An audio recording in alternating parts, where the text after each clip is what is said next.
We want to take you now to Nashville. Police are giving an update on the investigation into this morning's mass shooting at a Waffle House. Let's listen in. Travis Reinking arrived in the parking lot of the Waffle House in his pickup truck.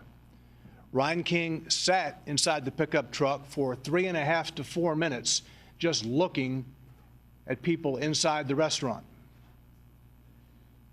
After about 4 minutes, Reinking got out of his truck, armed with an AR-15 rifle, and started shooting. There were 2 persons standing outside the restaurant. They were the first ones who were hit, both fatally. Reinking then entered the restaurant and began shooting.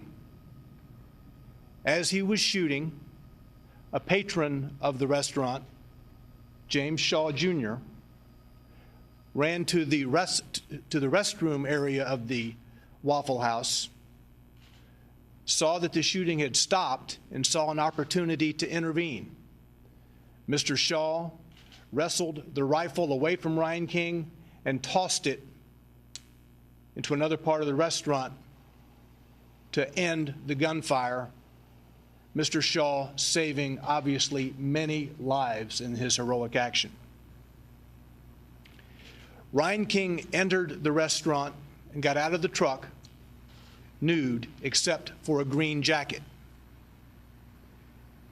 A block away from the Waffle House, or not even a block, he shed the green jacket and continued southbound on Murfreesboro Pike on foot.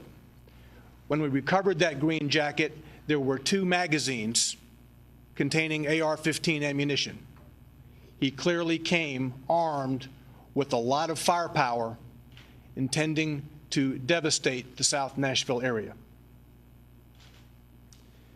The police department's hazardous devices unit, the bomb squad, if you will, responded to the Waffle House to ensure that there were no explosives in Reinking's truck. The police department didn't search the truck until we were sure that it was safe. Once the bomb squad cleared the truck, we learned from paperwork inside that Reinking lived at a nearby apartment. The police department went to that apartment, the SWAT team. That apartment was cleared. We are presently concerned about evidence of 2 guns in that apartment that have not been located. There is a chance that Reinking at this moment is at large with 2 other weapons. At present, we believe that after Reinking left the Waffle House walking south on Murfreesboro Road, he went to his apartment, put on a pair of pants, and then went to a wood line behind the apartment. According to a witness, a shirtless man fitting Reinking's description was seen in the wood line. A police helicopter and several police dogs attempted a track of Reinking. The dogs were tracking along the TVA power line, the power grid, until the dogs lost the track. But we think he has fled that immediate area on foot. At this point, we do not know where he is. Reinking is believed to have moved to Nashville in the fall of 2017. He worked in the crane or construction trade. We have learned from some sources that Reinking was fired about 3 weeks ago from one employer and recently applied for and received a job from another employer. According to that employer, Reinking worked on Monday of this week and did not return on Tuesday. They have not seen him since Monday. We have learned that Reinking was arrested by the United States Secret Service for being in a restricted area near the White House in July of 2017. He was subsequently released. Reinking was later interviewed by Tazewell County, Illinois authorities and the FBI. His Illinois firearms authorization was revoked, to our understanding, at the request of the FBI, and 4 weapons were seized by Tazewell County authorities. Among the weapons seized by those authorities was the AR-15 rifle used at the Waffle House today. The police department has received information that the guns were returned by Tazewell County authorities to Reinking's father, who has now acknowledged giving them back to his son. As I said a moment ago, presently 2 of the 4 guns that were given back to his son are unaccounted for. We have the AR-15 rifle recovered from the Waffle House this morning. There was also another rifle recovered by the SWAT team at his apartment early this afternoon. Travis Reinking's whereabouts are presently unknown. Searches are on by law enforcement throughout the area, including our federal partners. Anyone seeing Reinking or knowing his whereabouts, please call the Nashville Police Department at 615-862-8600, your local law enforcement agency, or if outside the immediate Middle Tennessee area, your local FBI office. At this time, I would like to introduce Nashville Mayor David Briley.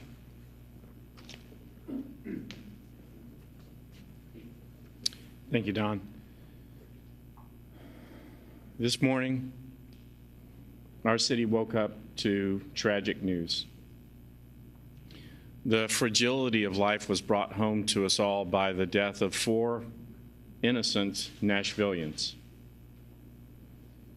On behalf of the city of Nashville, I want to say that our heart goes out to all the victims and their families, and I ask that Nashville continue to pray and rally around them all.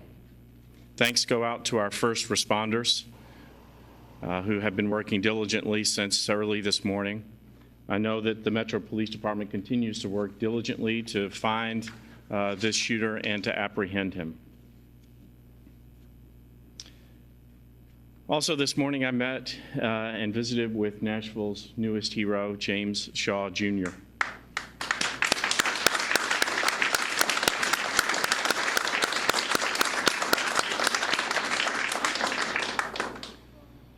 Thrown into crisis, he acted with courage. He told me he saw an opportunity and he took it. He saved lives. That is certain, and we are all thankful to him for his bravery. Tragedies like today shouldn't happen. It's been only 7 months since we had another mass shooting here in Nashville, and that is far too frequent. We need comprehensive gun reform to address mass shootings, domestic shootings, accidental shootings, and homicides.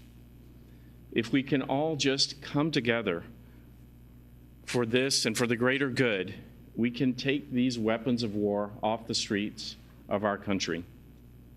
I know that we all want to live in a safe environment that allows everyone to go to work or school and feel and be safe. We all want to live up to our greatest potential. And it's my responsibility as the mayor of Nashville to try and make that happen. Clearly, the victims of this shooting deserve our prayers and our thoughts, but they also deserve leaders who will step up and take action and do something to get these weapons off our streets. For a moment, let's be honest about what happened. Last night, innocent Nashvillians were terrorized by a man with an AR-15. Let's be honest. Some people see these weapons as having a purpose of terrorizing other people. It's happening too much. Enough is enough.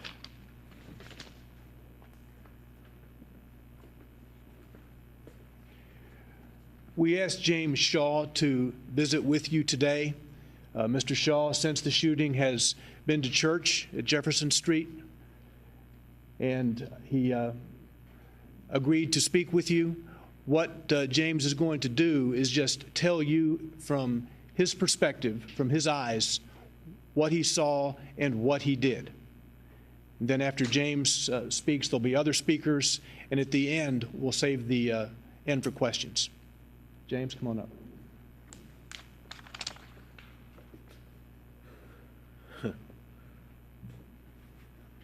How's it going, everybody? So last night, I went out with my best friend. We went to a club out in Antioch, the Antioch area, We left the club at about 2:30ish. We actually went to the Bell Road Waffle House first, but it was pretty packed in there, like 2 or 3 times what was in the Murfreesboro Road Waffle House. So we left there, got some gas, and then we went to the Murfreesboro Road Waffle House. Got there, I think, at about 3:17ish. When we got out our vehicles, we both saw the gold Silverado. I actually saw the silhouette of his face, but you can't really just, judge a person just off of that. So we proceeded in. We sat down at the high chairs, tabletops. I was sitting in like the first chair, and my friend was sitting in like the third chair. We had a seat, a chair in between us, and we distinctively remember the cook. The cook was actually washing dishes, and he was stacking the plates up, and he was stacking them pretty high up on the hood to where we were like, those are going to fall off. Well, at the same time he was doing that, another Waffle House employee was actually about to go on his break, and I heard him say, he said, I'm just going to go smoke a cigarette, I'll be right back.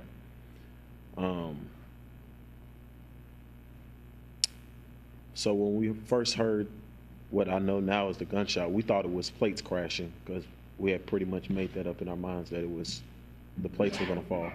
Then the second one happened, then a third one happened. I think that's when the glass busted and broke through, and then I saw the Waffle House employees scatter. Then I looked back and I saw a person laying on the ground right at the entrance of the door.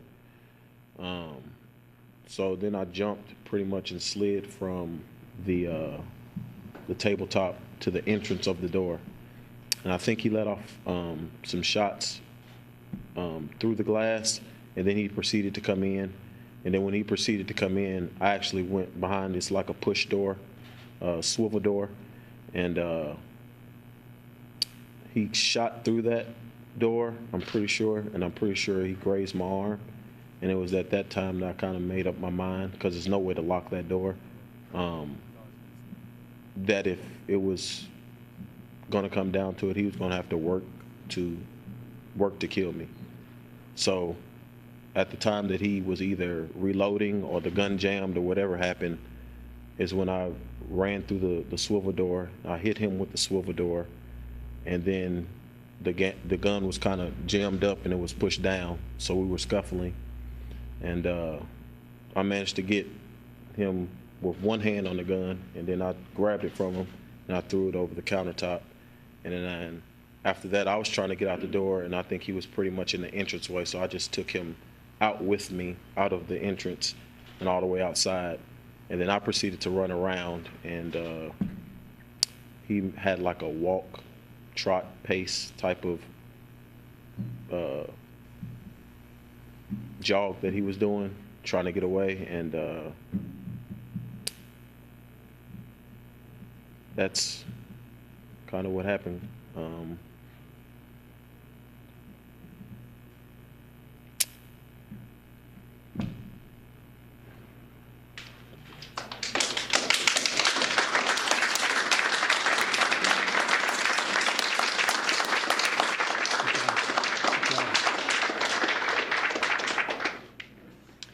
Now, Matt Espenshade, the Assistant Special Agent in charge of the FBI, who heads the Nashville office. Afternoon, everyone. Thank you for being out here. I concur that it's a sad day for Nashville, but we tend to come together during these, and unfortunately, we've had to do it a few times here. You know, I'm blessed to be in a profession that is tasked with protecting the people of our communities and our country. But I have to say today, James, thank you for taking that personal oath to protect your community and other people. You're earning a great deal of thanks by everyone in this room and everyone in our community. So thank you very much. I'd like to just say thank you also to the other law enforcement entities in this room, particularly the Metro Police Department. They are outstanding when it comes to cooperating with law enforcement on the local, federal, and state side to resolve these issues. And you have our oath that today, all we are thinking about, all we're working towards is coming to a resolution in this, finding the shooter, putting him in custody, and moving on to the next phase of this investigation. I've come with a prepared statement from the FBI, and I'll read it to you, and then we'll be available for questions later. This was stated by Mr. Aaron before, and I'll state it again. In July of 2017, the FBI Springfield, Illinois field office received information regarding Travis Reinking from the U.S. Secret Service.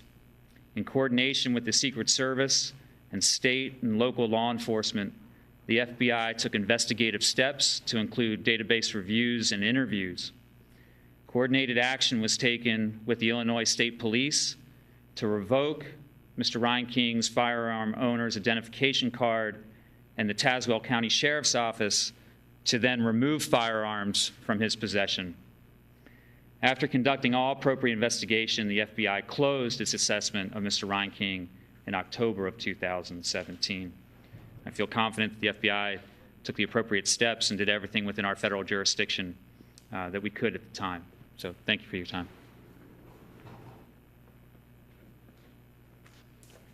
Now, Todd Hudson, the special agent in charge of the United States Secret Service Nashville office.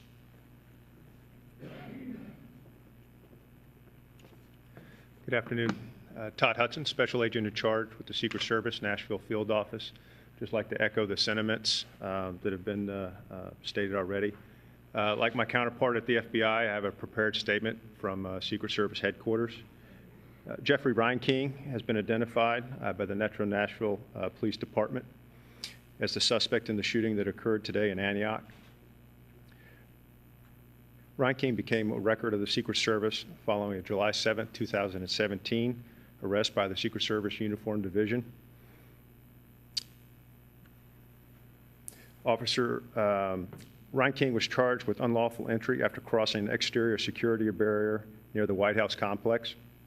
Information regarding the arrest was provided to our local our law enforcement partners, including the FBI, at the time of the arrest to ensure appropriate authorities were aware of the circumstances surrounding Reinking's arrest. The Secret Service Nashville field office and Secret Service headquarters divisions are working closely with all law enforcement personnel on this investigation. Thank you.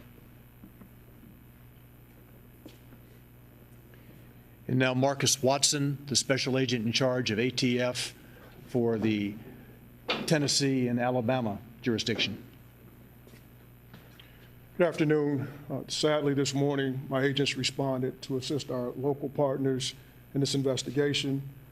Upon arrival, we were able to identify, with the assistance of our local partners, Nashville Police Department, the firearm used in question, an AR-15. We initiated an urgent trace for that weapon.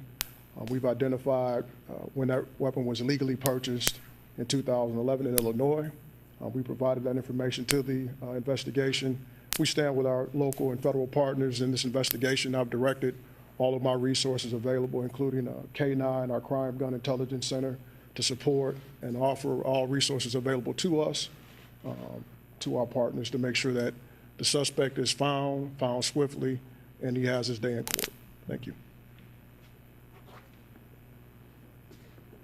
And now Walt Amer, the president and CEO of Waffle House.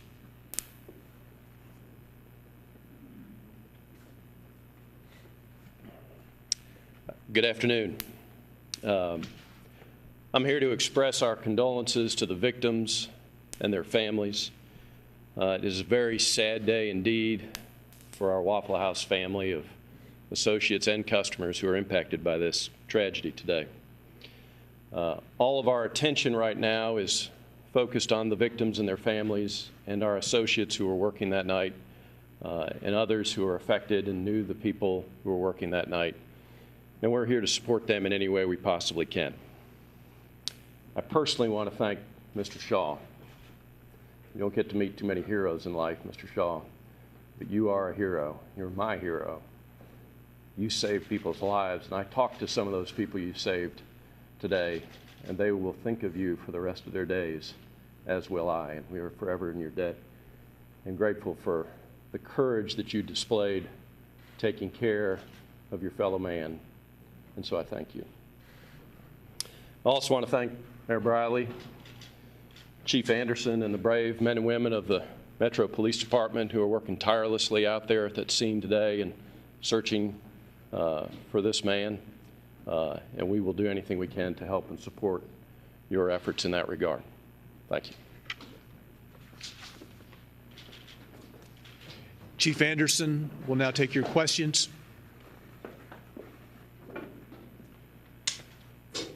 So let me say this is a collective effort.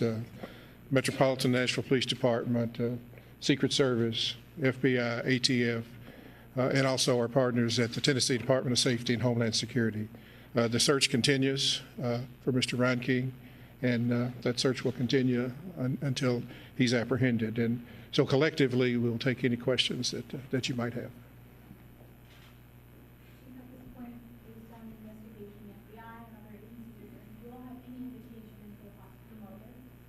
We do not. We do not. We suspect some mental issues, but at this time, there's no notes, no verbal exclamations, so we don't have a motive at this time. I've not got a report of him saying anything at all. He does not here locally. He does not. I'm a little confused about the Secret Service stuff when he was later interviewed in Illinois. Was that related to that incident? He was interviewed in Illinois in relation to his being on the premises of the White House, and I'll let the Secret Service address that. But he was interviewed by the FBI there in Illinois, and also the Sheriff's Department there in Illinois. And did the father do anything wrong with bringing these guns to someone who faces for? You know, I don't know exactly what the law is in Illinois. It's my understanding that the guns were surrendered to him, and that's part of Illinois law because he could properly possess them. And so at some point he returned them to the son. So I don't know of any penalty there, but that's Illinois law, and I'm not familiar with that. What was your reaction when you found out that information? Well, I think that, as the mayor pointed out, we have a crisis, and so you have people's rights to own weapons, but we've got to look closely at people with mental issues and identify those people and make sure that weapons do not, at least legally, fall into their hands. And certainly I think that when you look across the country at any incident similar to this, that there's usually some mental issues involved. And so that's what we've got to work on. Was he on the radar in Nashville for anything? To my knowledge, no. He had not arrested here, and we were unaware. He had not done anything to make us aware of him being on our radar in any manner. The other study had 2 weapons. I believe he has 2 of those weapons left. What are those guns, and do you think he could possibly have more? Well, we know of 4 weapons, 4 distinct weapons that he had in his possession at one time. So 2 of those weapons are accounted for. 2 are not. Where they are, does he have them? Did he discard them in the past? We don't know. And then you have to take into account there could be other weapons in addition to those 4 that he's come in possession of that we do not know about. What type of guns are they? One is a long gun, a rifle, and one is a handgun. Is it an assault style gun? The rifle is a long gun. It would be more of a hunting type rifle than an assault rifle. I know Gordon said that they want the family to be able to get into returning the guns. And anything else the matter? The family's in Illinois, and we have not.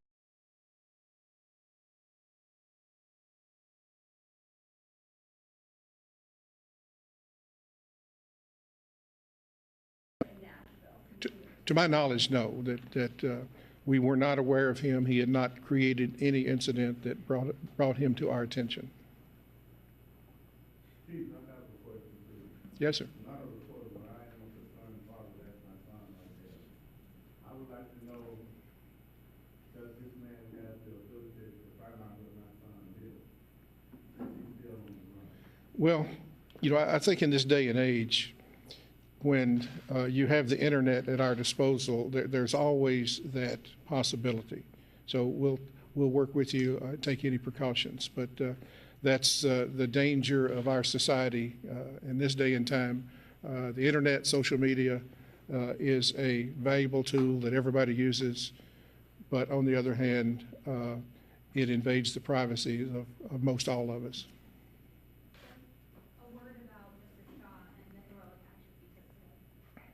You know, I don't have words for that. It's beyond belief that he could charge that man and take that weapon from him. So I applaud him.